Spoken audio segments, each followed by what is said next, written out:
দেখুন এই ফটোটাকে face clean করলে ঠিক এরকম লাগবে। শুধুমাত্র এই ভিডিওটি দেখেই আপনি এরকম ফেস ক্লিন করতে পারবেন। চলুন স্টেপ বাই স্টেপ আমি আপনাদেরকে দেখাচ্ছি। ফটোটাকে একটু জুম করে নিচ্ছি। প্রথমে এই লেয়ারকে ডুপ্লিকেট করে নেব, তার জন্য কন্ট্রোল চেপে রেখে জে প্রেস করলাম। তারপর এই নতুন লেয়ারটাকে ইনভার্ট করব, কন্ট্রোল চেপে রেখে আই। তারপর ব্লেন্ডিং মোড নর্মাল কে করে নেব, ভিভিড লাইট। তারপর ফিল্টার মেনুতে ক্লিক করে আদার্সে গিয়ে হাই পাসে ক্লিক করব। এখানে যে রেডিয়াসটা দেখতে পাচ্ছি 22.2, এটা চাইলে আপনারা একটু কমাতে পারেন বা বাড়াতে পারবেন, ফটো অনুযায়ী করব।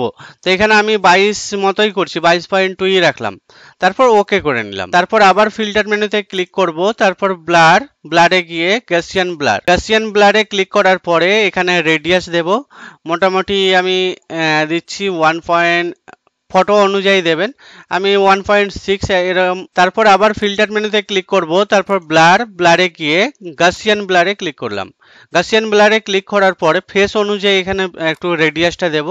আমি মোটামুটি এতটা রাখছি, 1.6 রাখলাম। এবার অল্ট কি প্রেস রেখে অ্যাড এ লেয়ার মার্কসে ক্লিক করব। তারপর টুল বক্সের মধ্যে ব্রাশ টুলে ক্লিক করব।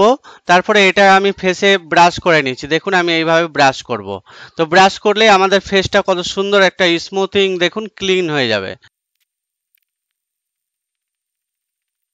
দেখুন কত সুন্দরভাবে আমাদের ফেসটা ক্লিন হয়ে গেছে। আমি আগের কেমন ছিল আর এখন কেমন হলো দেখিয়ে দিই একটু। এই দেখুন আগে এরকম ছিল, এখন বর্তমানে এরকম হলো।